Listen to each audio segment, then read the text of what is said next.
is good, YouTube? Quinn Wade Basketball Analysis coming to you with a quick video. I wanted to let you guys know I got some new merchandise available, not just t-shirt anymore. I got different type of t-shirt, different type of shirts and logos that you can purchase on my spread shirt, and also hoodies now. We have expanded and added more to the channel and more merchandise for the brand. Thanks for supporting. It will be in the description and the links will be in the comment section below. Thanks for helping me and supporting the movement. Quinn Wade Basketball Analysis. I'm going to check out the video.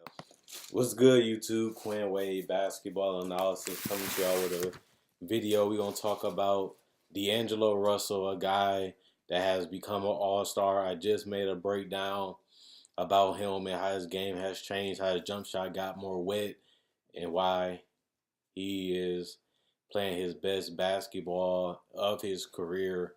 And at the end of the day, it's going to come down this offseason. Is D'Angelo Russell worth the money? Should he get the money? And how much should he get? And should they commit to a long-term investment into the 23-year-old D'Angelo Russell? And we're going to go over that. So at the end of the day, I think D'Angelo Russell is a guy that has a little bit more room for improvement. He does rely a lot on the jump shot. That's why I said for him to become an all-star, he's going to have to be able to knock down those shots. And he showed throughout his career with the Lakers that he can be a volume scorer. He can take a good amount of shots, but he also can set up his teammates. In Brooklyn, he took it to another level. He's been able to shoot a lot better, shoot more threes, was added up to more points, and he was able to improve his pass and playmaking ability since he's been in Brooklyn. But that's just a maturation. When he was with the Lakers, he was a teenager. He wasn't even 21 years old when they almost traded him. So it shows you the maturity, it shows you the growth, and it shows that he still has a higher ceiling. The fact that he's already an all-star and he has helped Philly stay competitive. Brooklyn stay competitive against Philly so far. He hasn't shot the ball really that well. 38% from the field so far in the series against Philly, but he's still giving you 21 points a game like he did in the regular season. He's giving you 22 points, 4 rebounds, 3.8 assists. Only problem with D'Angelo Russell is that he's not a great defender, and on top of that, he's only limited offensively. His speed and his athleticism limits him. He has to use his IQ. He has to use angles. He has to use screens to create space and get good looks and good shots at the basket. He is a tough shot maker, which he has to be because he doesn't have the explosion, but he also have to be able to make those type of shots consistently if he really wants to be able to make a huge impact on the game. And he has been able to do it this year. Will he be able to do it as teams continue to adjust to him, as teams continue to find his weaknesses? How will he adjust? How will he continue to get better? And the best way is to improve his handles. I feel like the best way to get a first step other than the screen is try to get past your opponent. But the problem is he can't stay in front of him the whole time. So they end up catching back up to him, making the shot contested. Which his reaction was just doing floaters. I'm going to come off the screen if I don't have the three. Then I'm going to use the screen to get a first step to get them behind me to do a floater or force the center to come up to contest the shot. And if he comes up, I can float over him or get to the basket and try to get to the free throw line, because very rarely you see D'Angelo Russell go from the three-point line all the way to the basket and finish. You see him settle for more stop and pop jumpers or floaters, which is a good counter for his skill set, because if you can't get to the basket, you got to have other ways to counter what they're doing. So he's doing the right thing, but if he really wants to become a better player, not only do he have to take better quality shots, but he's going to have to find a way to have another move other than the pull-up shot, because that's his go-to move, is just dribble, pull up, dribble, step back three. That's his go-to shot, just to pull up three right now. But he has to have another one. And I see him trying to go with the mid-range pull-up jumper or the mid-range floater, which is working right now, but he hasn't mastered it enough to where it has become what the three-point shot is for him when he pulls up. He hasn't been able to knock it down at a high enough level. So he has to master that mid-range area, because I definitely believe that he can do that because he is tall. When you're 6'5", 6'6", you don't have to do that much to get the ball into the basket when you're in the 15 and under range. So I think he does need to use his size and his touch to find ways to get shots off quickly at the rim while still doing it efficiently and being able to be confident enough to knock it down. But that's one thing I will say about D'Angelo Russell. The guy doesn't lack confidence. The guy has been a highly confident player since high school. He was putting on the show in high school. He put on the show in Ohio State, being able to step up in big moments, being able to make big plays and take big shots, whether it's tough or easy. He has shown that he got ice in his veins. And he showed that in summer league. He showed that in college and high school, and now he's doing it in the NBA, and he's doing it at an all-star level. And that's what you need a guy to do if you're going to pay them a lot of money. But I think his age helps him the most. Not only the fact that he's an all-star, but the fact that his age allows him 5 years from now, he'll still be in his 20s. 10 years from now, he'll be in his early 30s.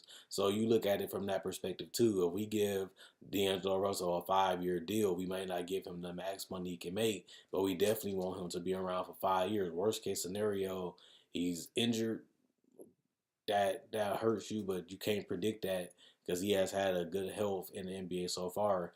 But one thing I will say is if you can get him to sign a 5-year commitment to stay in Brooklyn, best case scenario he's a trade. I mean, worst case scenario he's a trade asset because of his age and ability to play at a high level and be a starting point guard. And his decision making has improved. He's making more fancier passes. He's more accurate with his passes. He's in more of a groove right now. He's not playing too hard. He's not playing too slow. He figuring it out. He has been able to change his paces. He knows when to drive. He knows where to push it to overtime. He knows when to use his craftiness to finish around the rim for floaters, and he knows how to get his shot off when he wants to. And all those things are important if you want to be a star, and that's what he has become so far. So I want to see how much he improves offensively. Will he add more moves? Will he continue to push himself? Will he continue to work on the jumper to get it even better than where it is right now? I think his jump shot can go to another level. He's a 37, 36% three-point shooter. He can get better at that. Just look at Joe Harris on his team. He has become an elite three-point shooter in the league, and I think D'Angelo Russell can get there too. He already shown improvement this year, but I think he can take his jump shot, mid-range floater, and three, and pull up, and off the screen accuracy. I think he can raise those things to another level, as that's what he's going to have to do if that's the shots they're going to give him. If they're going to give you those shots, those are shots that you have to knock down. If you have to knock them down, why not perfect them to where they got to find another strategy to counter what you're great at and try to take you away, which will open up the game for his teammates, because the more attention he draws, the more they have to do to stop him. That leaves somebody open. That leaves somebody with a quality shot, and that gives your teammates confidence. They knocking down easy shots. They know you're going to pass it to them. They know what spot and position that they should be in to receive that pass. That helps your chemistry. That helps y'all get better quality shots instead of forcing tough shots. And he does force a lot of shots. He does take a lot of tough shots, and it can hurt. And sometimes it can shoot him out of a game, or sometimes it's just he unstoppable, because if he making those type of shots, there's nothing you can really do. They call them heat check shots, where you made a couple and now you feel like you can make them throughout the whole game. And he has struggled with that against Philly. He has games where he takes some shots and you think he's about to heat up, but he keeps taking them and they just don't fall as well. And that's what I'm saying. The counter is practice and work more on your contested shots, and try to work better on just your set shots, because he's going to have to do the stop and pop jumpers, but he's still going to have the same form and rotation every time he shoots, and that will give him a chance to knock him down at a higher percentage, which makes him more dangerous. And I think that's something that he needs to continue to work on, because that's his biggest weapon, is the fact that he can shoot, and he's a good passer for his size at that point guard position, and the fact that he can play off the ball too really helps his teammates too, because he can knock down those mid-range and threes, and he can get to the basket a little bit to get a quality shot. And his off-ball play made him a combo guard in college, and you like that when you have players like Dinwiddie that can play the point or the two for you. and you can play right along with him as he is one of their best players. And with them being able to play with each other makes them more dynamic and tougher to guard. And that's why Philly is having a hard time closing them out, because they can break down the defense, they can create shots, and they can shoot the three off the dribble or off the ball. And I think that's a strategy they should continue to use in the future, because it is tough to guard and you're not really giving up that much size, because D'Angelo Russell is damn near the size of a shooting guard already, so you don't really have to worry about that like you're losing something at playing both of them. But if I had to say, I think D'Angelo Russell is worth the money. I look at his age. I look at how he has continued to improve. I look at his confidence level. I look at how he treats his teammates. They all look like they love playing together. They all seem happy. It seems like he's ready to commit to Brooklyn. It seems like he has took a more serious approach to his NBA career. It seems like he really wants to prove that he is one of the better players. He's not scared of the big moments. He's not scared to take the big shots, and he feels like he can score and play and dominate against anybody. And that's something that I want my best player to have. And even if he ain't your best player, he can always be a second or third option on a great team. I firmly believe that, because they already won over 40 games this year, and they already have gave Philadelphia championship contender team a run for their money, even though they're down 3-1. The last game was close, and they could have went to either other teams, and a lot of that is because of their shooting ability, and they create shot creation ability, and D'Angelo Russell has a lot to do with that. Because he's one of those players that can do it. So the fact that you got a guy that's 23, that's very young and willing to commit, should they give him the 25 to 30 million? I don't think they should go that far. But if you can give him 17 to 20 million, I don't think that's that bad for D'Angelo Russell, because he's going to warrant money because of his age and potential, and you have to be able to compensate him for that, because he's right. And the fact that he has been able to accomplish an All-Star appearance, even though it was injury replacement, he didn't make the All NBA team. If he's averaging 21 and 7, just imagine what he can do with the chemistry and building strength with this team. They're building a good foundation. They're building a good identity. They're starting to get a lot more talent in Brooklyn, and the better teammates he has, the easier and better he should get quality shots and easier chances at getting those shots, because he don't have to do it all by himself. He have some help, and he's shown with Dinwiddie that they can be a tough backcourt to guard and tough backcourt to play against. And they already locked up Dinwiddie for a long term. Why not lock up D'Angelo Russell for the right price? Hopefully D'Angelo Russell ain't asking for too much, to the point where they're going to have to sit out and basically take forever to sign him. I want this to be something that they can agree on right away, so they can get this nipped in the bud and work on fixing and plugging some more pieces into this puzzle, so that way they can be a contender in the East. They have an extremely good backcourt. They have a decent bench. They have great solid role players, and they got something special in Jarrett Allen. The problem is you want to keep that intact, and if you do want to go away from it, you rather have them locked up and use them as an asset than let them leave for nothing, and then you have to replace them when you barely have enough talent to compete for the playoff spot without D'Angelo Russell. So you rather just keep him and trade him, or keep him and to let him improve and build up his build up his resume, let him build up and improve, or you rather just sign him and keep him and let him improve, and he can improve under you like he's been doing the last 2 years. So I think best thing to do is lock him up for long term, 4 to 5 years. Hopefully you can get him for the 5, and give him a player or a team option, so it's more fair. And that 4th or 5th year, and try to give him as much money as you can without being overpaid, because he ain't a superstar player. He's a star player. So he has a chance of being a superstar player if he continues to improve, but he's not there yet. So don't pay him like a franchise or a superstar player, because I don't believe that he's there yet. But pay him respectably compared to his competition and everybody else in that point guard position, but also pay him because he's not an all NBA player. He's an all-star player, which means that he has another level to take, and you should pay him according to that. Don't overpay. Don't do too much. Don't get too happy, and try to convince him to work out a deal And at the end of the day, you still have the right to match his offer. If anybody do want him for the 80 million for the 4-year 80, you have the right to match that offer. And I don't think 4-year $80 million is that bad for D'Angelo Russell anyway.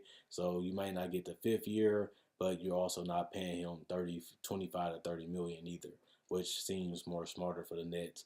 Worst case scenario, you match an offer. You might have to do a trade kicker though, which could be a problem, but at the same time, he still got to look what's best for him and his family. So you got to look at it from his perspective too. And hopefully they can find a good deal that benefit both sides right away so they can get this thing locked up and start focusing on plugging the right teammates around them so they can be better next year than they was this year and continue to stay in the playoff race for the next couple of years. And I think that's the big picture, and I think that's the vision they should have, and that's what they should tell Russell. We have something good right now. We have the coach locked up. We have some other players around you locked up, and we want you to continue to be a part of this growing process, learning better. Worst case scenario, if it don't work out, you go back bad. He becomes an asset for you, and he can go to a team he wants to go to, and you can get young talent back, or even just draft picks, which turns into young talent, which turns into assets anyway. So you want to do the best thing for the business, because that's the whole point of them trying to sign him and keep him as an asset. But remember, he is restricted, by the way, so they can't really lose him unless they really don't want to pay the man. And if they don't want to pay the man, then that's their problem, not his. So check out my website, analysisplayground.com. Link in the description, comment section below. Check out my Facebook page, analysisplayground.com. Link in the description, comment section below. Thanks for liking on Facebook. Thanks for supporting the merchandise. Thanks for continuing to comment and like on the YouTube account when you watch the videos. I make videos just like this. I also cover the trade deadline, buyouts, summer league, draft, free agency, season previews, top 5 discussions of players and teams, and I also do NBA breakdowns of legends, players, and rookies. I try to cover all things NBA every single day. I try not to miss a day. So if you enjoyed this video or you enjoyed the content, why not watch some more videos? I got playlists on my channel so you can catch up and get a sense of what I do. And if you like this video and you like some other videos, why not subscribe and become a part of the family? But at the end of the day, I enjoy making these videos. You guys enjoy watching. That's why I continue to go. Quinn Wade Basketball Analysis, I'm gone. And let me know what you guys think what they should do. Should they offer him the max years? Should they offer him as much money as they can give him plus the years? Or should they try to work out a decent deal for both sides so they can get this done and focus on making their team better than they were this year and still try to make the playoffs in the same regard, which means D'Angelo Russell might not get the most money he can, but he can stay with a team that help build him up and help give him the opportunity to resurrect his brand and his name and give him an opportunity to show that he can play. And that's what they did. And if he can get a deal where he can take a little less but get a lot more years while still playing with the same team that's trying to build something special, I think that's a fair deal for the Nets and for D'Angelo Russell. And I think that's what they should try to aim for. But that's just me. That's just how I feel. Let me know how you feel in the comment section below. I read and I do respond to comments, and I try to read all of them. I'm gone.